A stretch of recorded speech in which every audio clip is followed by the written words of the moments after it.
first get into position like this, then move like that. Yep, that's it.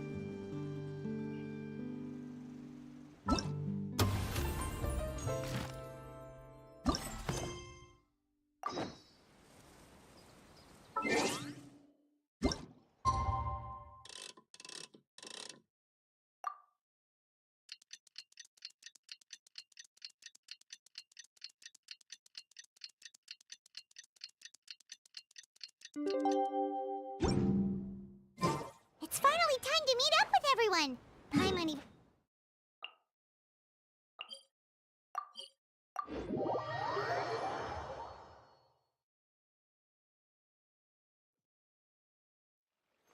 If Paimon remember... Ayaka! Yoimiya! You're already here! Good morning. Xavier said yesterday afternoon went well. Yeah, and how about you, Ayaka? What were you up to yesterday? After we split up, Ayato went to see Udex Nervillette at the Palais Mermonia. I was originally thinking of going with him, but he said he could manage it himself. He told me to go see the sights around Fontaine and to enjoy the local culture. So I rode the aqua bus with Yoimiya and visited the Opera House on Aranias Island. Yeah, you wouldn't believe what we saw there! 2 mechanical puppets that were dancing together! You've already seen them, right? Yeah, those two! Amazing, aren't they? We sat and watched for quite a while. It was mesmerizing.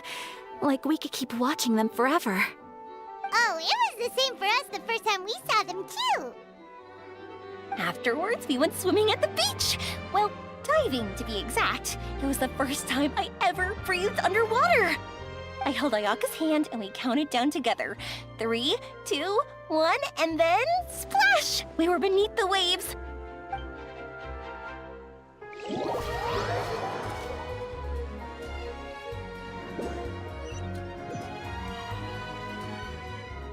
At first, I didn't dare to open my mouth. But once I couldn't hold my breath any longer, I decided to take a big breath in. Turns out the water wasn't as salty as I imagined. It didn't really taste like anything at all. Before I knew it, I was breathing like normal down there.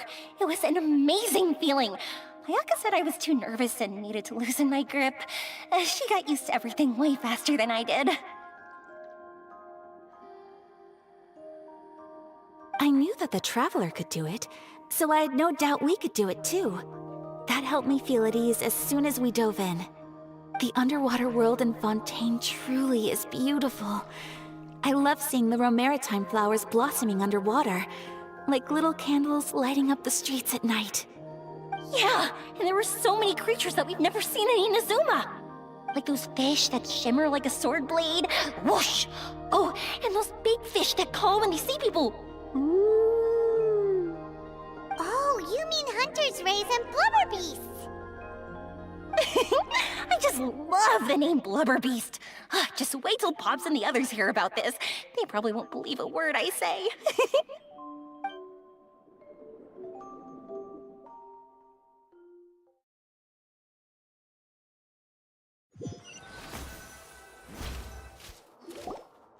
Yoimiya was down there for quite a while. It was dark before we finally rode the aqua bus back to the city. I figured she'd want to sleep in today. Yeah, even I was worried that I wouldn't be able to get up. I still felt like I was drifting in the waves when I went to sleep last night. But as soon as I woke up today, I remembered that we'd all be shooting a film together, and I was ready to go. Speaking of the film, where's everybody else?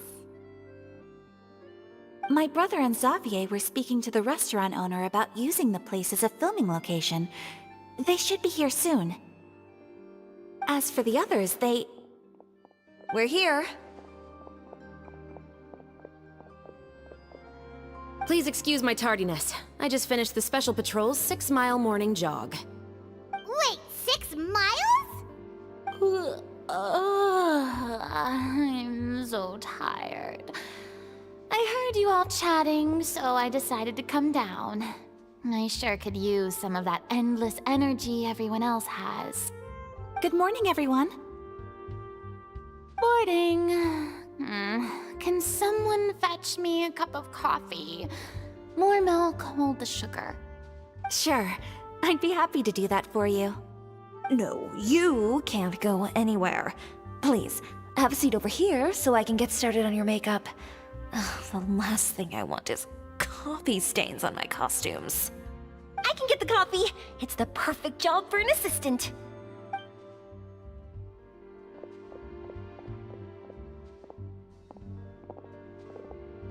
So much energy. Seriously, what's her secret? Oh, Yoimiya's always like that. But you sure look exhausted, Farina. It's because you're not used to waking up so early, huh? Of course not. I spent the whole night reading the novel from cover to cover, marking sections that either need to be omitted or adapted. Wow, Paimon didn't expect you to be so thorough. Well, I was the biggest star in all of Fontaine after all. It takes more than just a pretty face to earn a reputation like that. I know how to get serious when the situation calls for it. I went all out when I was acting as an Archon, so why wouldn't I do the same for my own life? Here's your coffee, Director Farina.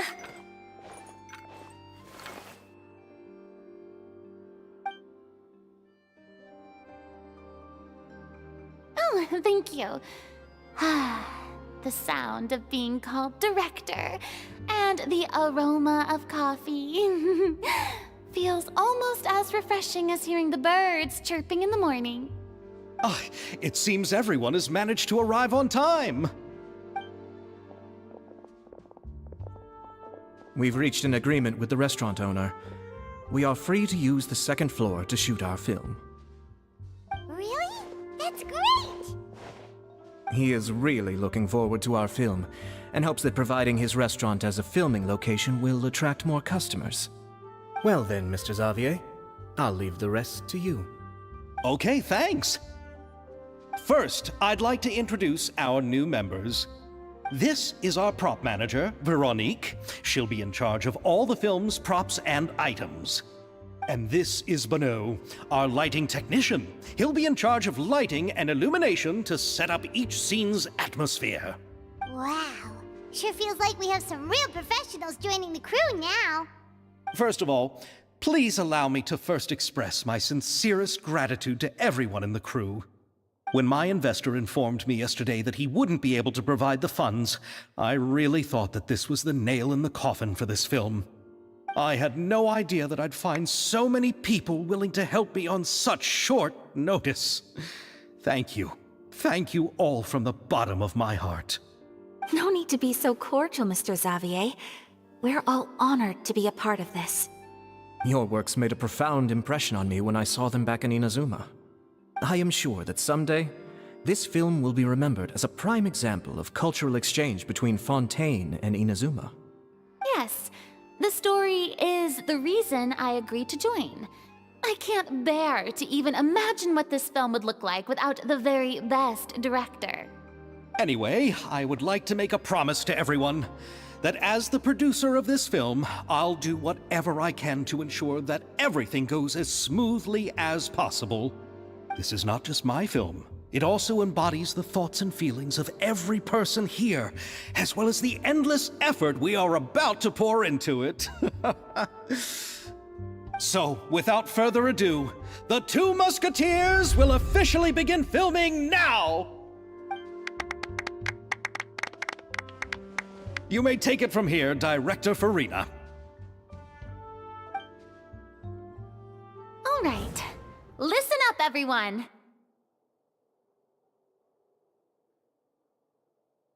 The first scene takes place when the two young musketeers are living at the Baron's home, still unaware of all that is about to happen to them. We'll need props and lighting to set the scene. Our lead actors can go get their makeup done, and extras, please take this time to go over your positions. Whoa, seems Farina's really kicking things into gear as the director. Is everyone clear? I don't want anyone traipsing around the set like umbrella finches. All right, cameras will start rolling as soon as the set is ready. Let's make a film that'll make some serious waves in Fontaine. Not the kind of waves that drown people. I mean, the good kind of waves. Seems like she's still a bit traumatized by that. Anyway, let's go see if there's anything we can do to help.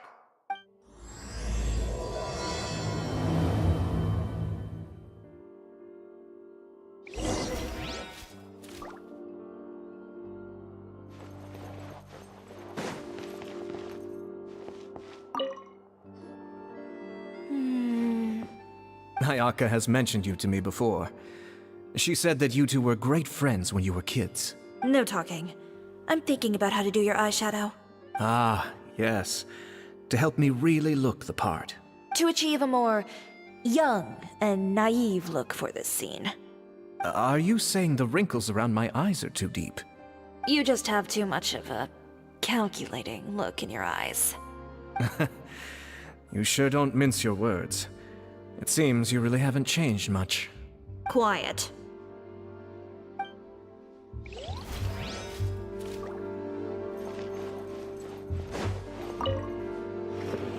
How about here? A little more to the left. You got it. Hey, Yoimiya, do you need a hand?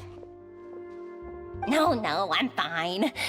You know, doing the lighting is kind of like designing a fireworks show. It's interesting to imagine what kind of atmosphere the lights will create. I heard that the Traveler will be operating the camera and Paimon will be the clapper loader, right? Those roles are just perfect for the two of you. Really? Is that because it'll be easy for Paimon to hold the clapperboard while flying? Well, sure, there's that, but that's not exactly what I meant. I just think that after all your journeys together, you two must have developed a super close bond and just naturally know how to work with each other. If I'm not mistaken, the director will want the cameras rolling as soon as the clapperboard goes clack. Oh, I see. It's amazing to see the magic behind filmmaking. Yoimiya, we need lights over there, too. Oh, on it! I've got to get back to work. Chat with you later. Oh, it's exciting to see so many people working together to bring the film to life.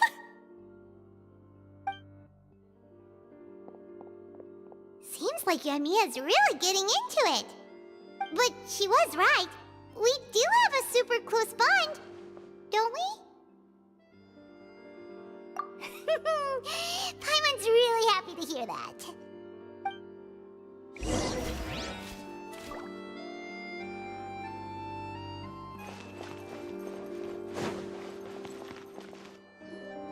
So, this is a real musket? No, it's just a prop weapon. Not bad. Have you seen a real musket before? Only in books and newspapers. I made this one based on the relative shape and proportions I saw in reference images. When we're filming, some special gunpowder will be applied around the muzzle, which will help create the flash and smoke effects of a real gun being fired. Which means it'll be up to the actors to portray the recoil. That's right. The sound effects for gunshots will also be added in post-production. Thank you, Veronique. I think I know where to start now. However, the musket's gears and firing pin could still use some work. Adding some wear on the metallic components will make them appear more realistic. Also, be sure to rub the muskets with some oil each time before we start shooting. That'll give the impression that the firearms have been well maintained. Good point. You seem to know a lot, Miss Chevres. I assume you use these types of firearms on a regular basis? Yes, I perform routine maintenance on my weapons every day. Just like we as people need to eat and sleep, muskets need to be cleaned and maintained. I also perform similar care for my sword every day, and familiarize myself with its shape and weight, to the point where it feels like a natural extension of my body. Yes, this way, our weapons will never betray us in the heat of battle. Yes, well said. It seems we have the same philosophy on this topic. Oh, sounds like they found a common interest to talk about. Though these props differ from the muskets I use, I can still give you some pointers. Good. I look forward to your instruction. First and foremost, never point the weapon at anyone, regardless of whether it's a real or prop weapon or whether you're holding it or it's on the table. This holds for any time when you're not actively engaging an enemy. Okay, understood. When aiming the musket, extend your arm so that it's level with your shoulder, and use your eye to look down the weapon's sights. Like this? Not bad. Now, try saying your lines. This is the end of the road for you. Good. Now turn your body a little. That way, you'll give your enemy less of a target to work with. And relax your shoulders. Here, allow me to demonstrate. This is the end of the road for you. Huh. Excuse me, Miss Chiori. Director Farina, there's something I wish to discuss with you. Oh? What is it? Like this? Yes, much better. What do you think? I do see your point. But are you sure you wish to do this? I believe it would be most fitting. Well, if you insist. All right, I understand. Miss Ayaka, Miss Chevris, could the two of you please come over here? Huh? What's going on? Are we gonna start filming now? Let's go see. What is it? I have a question for you, Miss Chevris. Would you be willing to play the role of a musketeer? What? To clarify, I would like to turn over my role to Miss Chevris. But brother... Don't worry, Ayaka. I actually view this as a good thing. I was becoming troubled trying to set aside some time to speak to the staff at the Palais Mermonia. I would like to have some conversations about the cultural exchange between our two countries, and I've heard that the bureaucratic process here can get rather complicated. Now, I will be able to focus on my work. Besides, you also know that I'm not really one for public performances.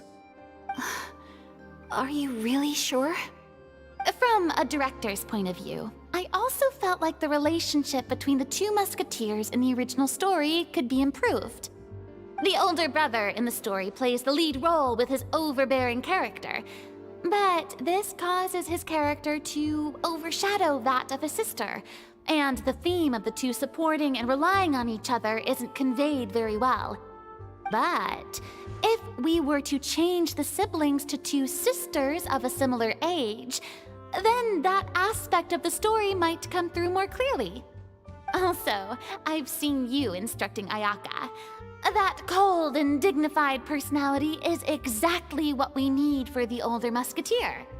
Of course, even with all these insights, the decision should still be made by Miss Chevris. Chevros mentioned that she really likes the story, right? Paimon bets that she'll take the role. All right, I'll take the role. Good. It's decided then. I'll get started on making edits to the script. We'll also need to make some immediate adjustments to the lighting, props, and costumes. I have a feeling that our adaptation will be even better than the original story. You're doing a great favor for me, Miss Chevris. You have my gratitude. Don't mention it. I like this character, so if anything, I should be the one thanking you. Well, since my brother is the one who brought up the idea, I suppose there's no need to worry. Let's go, Miss Chevris. I look forward to working with you. Please, just call me Chevris.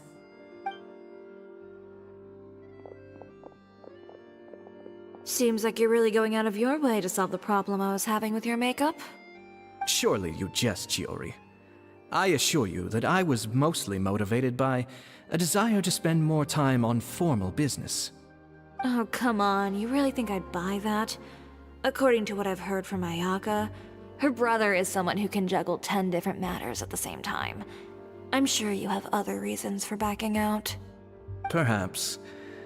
Ayaka always said she wanted to go out and see more of the world, just like the Traveler. But I feel that she needs not only to see other nations, but also to make some different kinds of friends. I think it would be harder for her to make new connections with me constantly by her side. I would like to give her some space.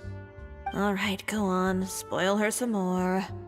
Ayato! It's too bad you're stepping down from the role. Paimon really wanted to see you act as a musketeer. No need to poke fun at me. I'd wager that you also felt that I wasn't the best candidate for the role.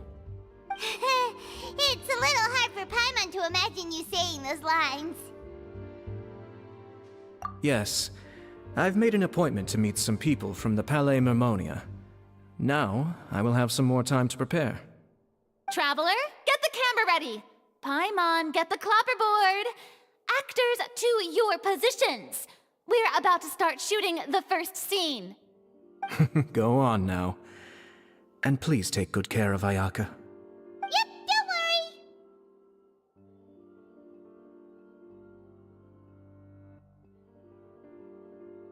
Thank you. I look forward to seeing the film when it's finished. All right. Now that we're all here, let me help set the scene for everyone. The first scene takes place when our two main characters are still living at the Baron's estate.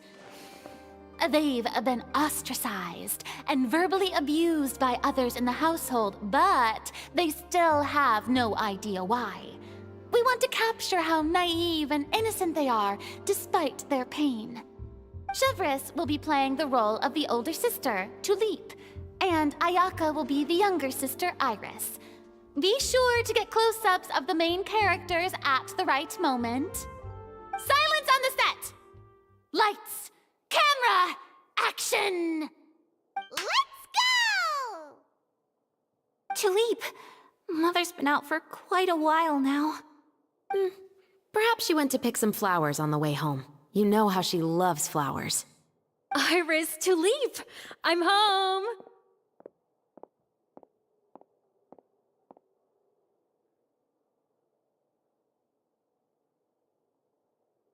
Mother! You were out for so long, we were beginning to worry about you. I'm sorry, but I'm back now, safe and sound. Here, I brought your favorite treat, apple turnovers. Mother, what are those bruises on your hand? Huh? What bruises? Oh, I must have bumped into something while I was working yesterday. But I didn't notice them this morning. Then perhaps they're from when I accidentally tripped when I was out just now. By the way, did you have fun playing at home? What's the matter, Iris? Well, we've realized that no one really wants to play with us. They even took Iris's doll and spat at us. And they even called us names. They said we were... Shh. It's all right. Don't worry. Girls, listen to me.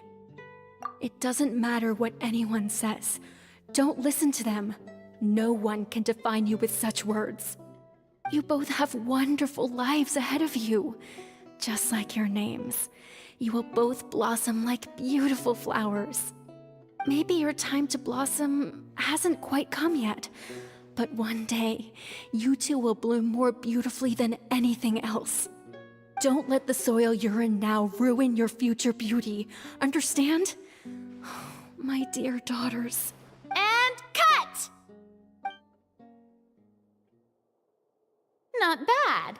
The actors' emotions were all on point. Let's keep that take. Also, if our clapper loader could avoid shouting at the start of the scene next time. Oh, got it. Great. I was a little worried that my nerves would get the better of me. What about you, Chevris? I felt fine. The lines weren't too difficult at all. Seems like Farina must have adapted the role nicely. You two were great. I couldn't tell it was your first time acting in a film. You should have more confidence. Thank you for your encouragement. Positions, everyone! We'll move on to the next scene after we try a few more camera angles.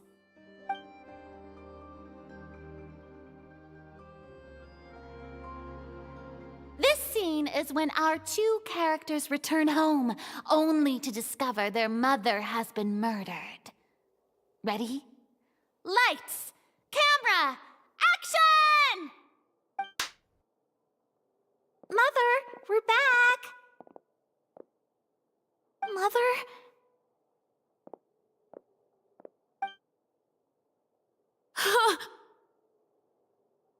What's wrong, Tulip? Iris, stay away! Huh? Why? What's... Mother! Mother... She's... Huh? There's poison in this cup. Huh? I could have sworn I've seen this kind of cup before. Those aristocrats. They didn't even try to cover up their actions.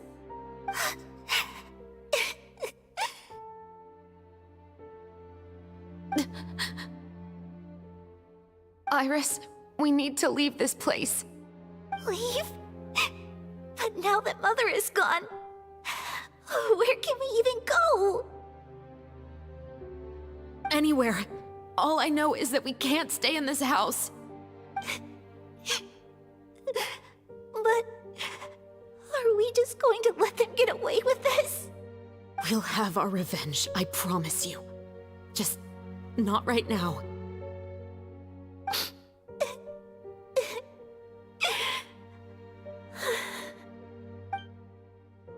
Come on, let's go. No, wait. We can't just leave Mother here like this. At least let me leave this rose with her. That's why we went out in the first place. To buy her this flower. All right. Goodbye, Mother. We'll avenge you. Someday. And cut! Beautiful! Great performance! Oh my, you're so amazing, Ayaka! And were those real tears I saw? How did you do it? I was surprised too. Thank you for the kind compliments.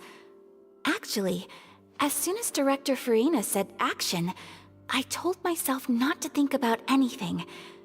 I just felt the weight of the moment and became the character. It's quite similar to practicing the art of the sword. You clear your mind and focus only on what's happening in front of you. Ayaka's performance was amazing. Have I discovered an acting prodigy? Pipe down, everyone! We need to move on to the next scene!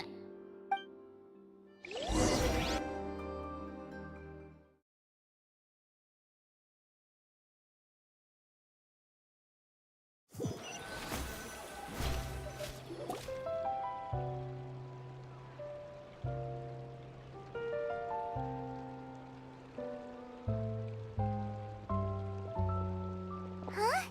Are we done already? But Paimon wants to keep playing with the clapperboard. How do you feel, Traveler? Is your arm sore from holding the camera all day?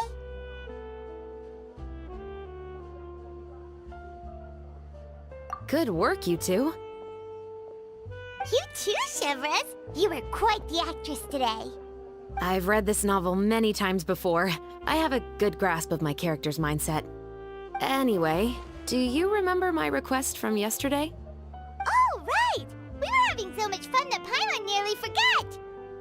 You have a case where the murders seem really similar to the cases in the novel, right? So, how are they similar exactly? In the story, the main characters grow up to become two musketeers, always using their guns to carry out their revenge. And on each of the victims, they place a rainbow rose as a signal that they've returned.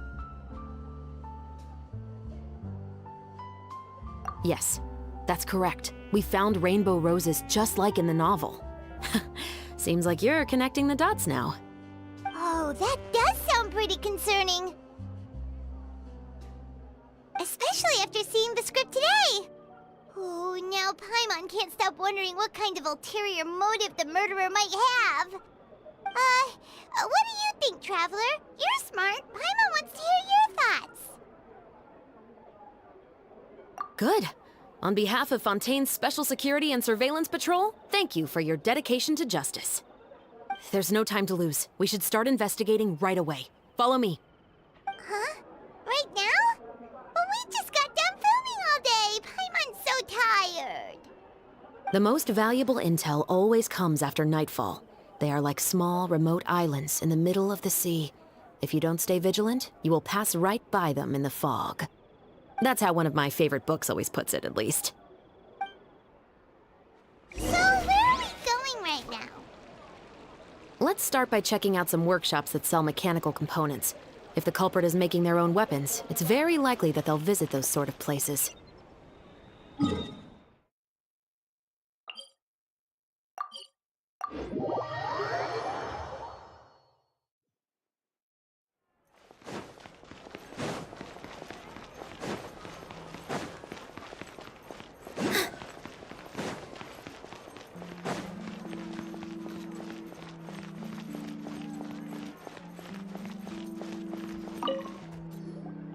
Welcome to Le Show's Clockwork Workshop. How can I help you? Hello. I'd like to know if anyone has purchased some special components lately. Special components? Sorry, could you be more specific? I mean the kind of components that aren't typically used for clockwork toys, but for firearms. Huh? For firearms? No, we don't sell those sort of things here. Don't misunderstand. I'm not here to cause any trouble. We are merely investigating a case, and we're hoping that you could cooperate. Well, to be completely honest, I'm not even sure what kind of components that would entail. Has anyone ever purchased components here as an individual rather than on behalf of an organization? We have a lot of customers who buy toys, but those who buy components are all regular customers who buy in bulk on behalf of their organization. Is that so? I understand. Thank you for your cooperation. You're welcome. It's the least I can do.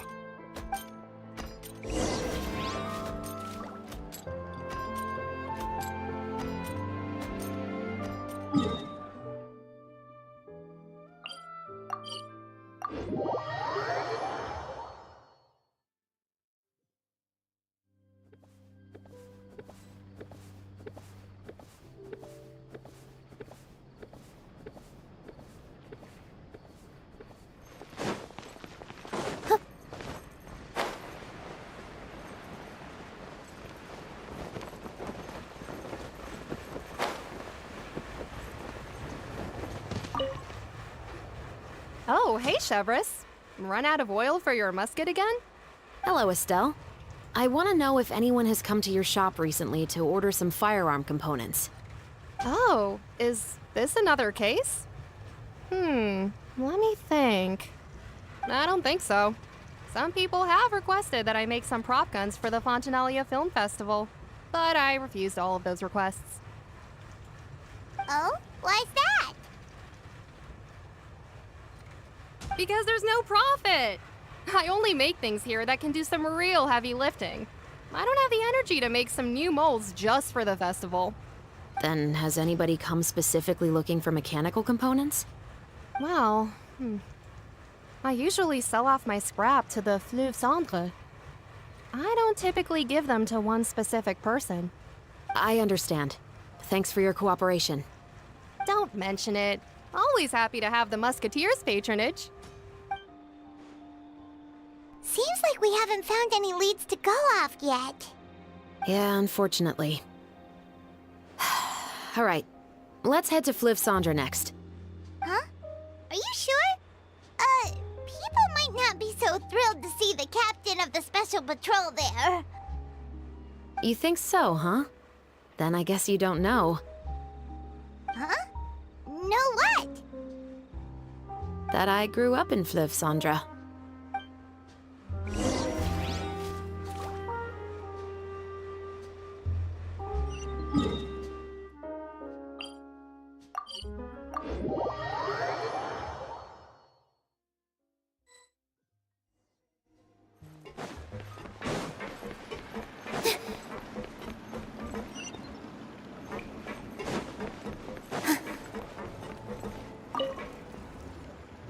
Hello, I'd like to ask some questions. I don't know anything. Don't worry, I'm not here to arrest anybody. You say that now. It's the truth. Here, take this as my guarantee. Wait, did Paimon just see what she thinks she saw? Is the captain of the Special Patrol bribing a citizen?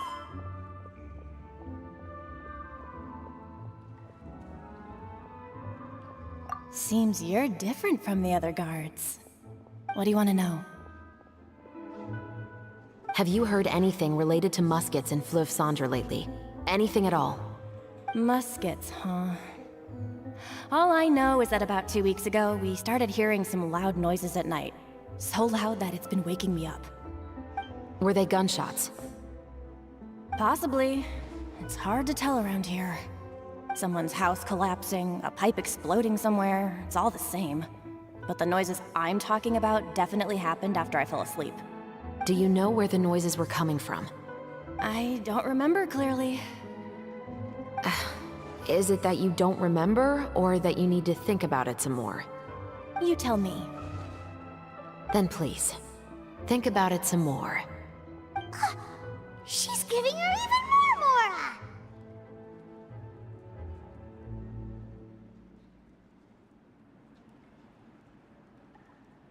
The noises came from the end of the Southern Waterway.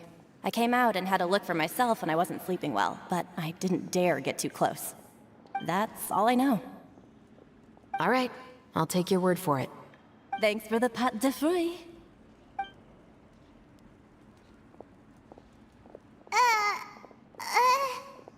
No need to be surprised. I grew up here, remember? I know how to get people around here to talk. Seems you catch on pretty quick. Now then, let's keep going.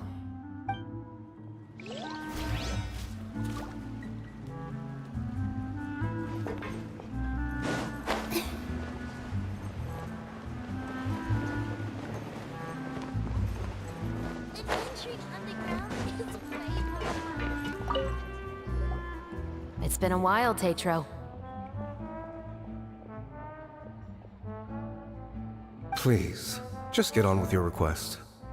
I want to know if you've heard anybody talking about muskets lately. Information isn't free, you know. I've heard that bandits have been extremely active in the countryside recently, and they've been affecting the delivery of goods to Poisson. I can allocate some more manpower to help out with that problem. What do you say? You're still as helpful as ever. One of our men got drunk at dinner about a month ago and lost his gun. 3 days later, it turned up in the corner here. What's weird about that? He just forgot where he put it, right? This is Fleuve Cendre, my friend. Anything of value left in the tavern won't ever make it to the next day. But that gun turned out to be an exception. It didn't get any new wear and tear on it, and didn't even appear to have been fired. We were quite mystified as to what could have happened. I suspect it came back because the weapon was already known to the guards. You mean, a criminal was afraid the Marechaussee Phantom would use the shot marks to track them down? Maybe. But if that's the case, the culprit really took great care to avoid getting caught. I didn't say anything about a criminal. In Fleuve Cendre, knowing who was killed is as easy as knowing what clothes you're wearing today. It's the guy living in the east side, isn't it? I've never liked him. Every time he's here, he just orders a drink and sits there with a nasty look in his eyes. So, who was the one who lost the gun in the first place? Don't bother. Even if you ask, he wouldn't admit to owning a gun to some strangers. Not to mention the captain of the Special Security and Surveillance Patrol. He's right. I know you grew up here, Chevreuse. Even though you're on good terms with the Spina, you've still been gone too long. Not many people know you here now, and a lot of people don't like the Special Patrol. I know. So take my advice and don't show your face too much around here. It's for your own safety. I'll come and go as I please, and I'm afraid I'll be appearing more often due to my work. All right. Don't say I didn't warn you.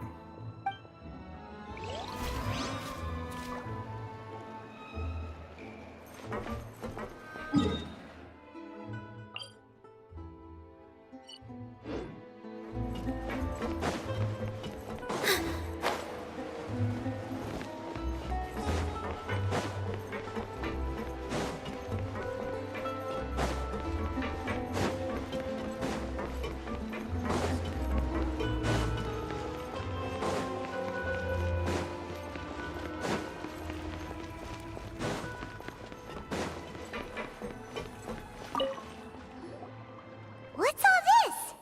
Some broken planks and barrels, as well as some liquor bottles? Yes, but have a closer look, Paimon. Even though somebody has purposefully tried to clean them up, these are obviously marks from musket bullets. In other words, someone was here trying to improve their shot. They were using the barrels and bottles for target practice. Could it have been the killer? Your guess is as good as mine. Although many people at Fleuve Cendra own guns, few hide the fact from others. And even fewer would go to such lengths to hide markings from practice shots. Anyway, let's go. There might be more to this.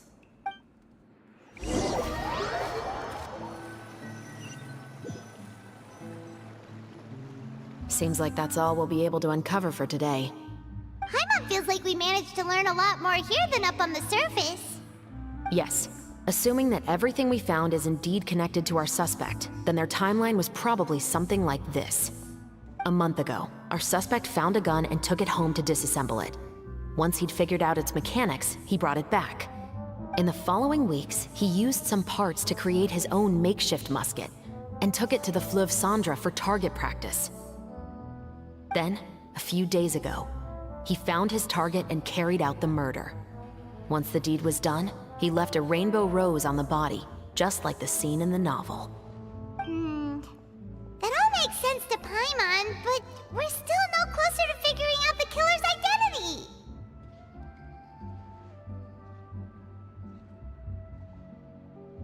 The deceased was a resident of Fleuve Cendra. It's said that he was a poor, solitary man. Yeah, that's also something I'm trying to figure out. If we are indeed following the novel, and there's a story behind the murder, then this murder should be an act of vengeance. But according to our investigation, the deceased didn't have any enemies. He was no saint, but no one's heard of a rival who hated him enough to shoot him dead. Much less care to leave a rose on his body. What message is the killer trying to convey? And to whom exactly? We've thoroughly investigated that possibility. He claims to have spent the whole day at the Opera House on the day of the murder, and the staff there have confirmed his account. Okay, so he has an alibi. Not only that, he lacks a credible motive as well. He has a family of his own, and both of his parents are still alive. I've looked into his records. He was adopted at the age of 6, and all the proper procedures were followed. There are also records of him at an orphanage before then. In the story, the mother of the 2 musketeers was murdered after the children turned 10.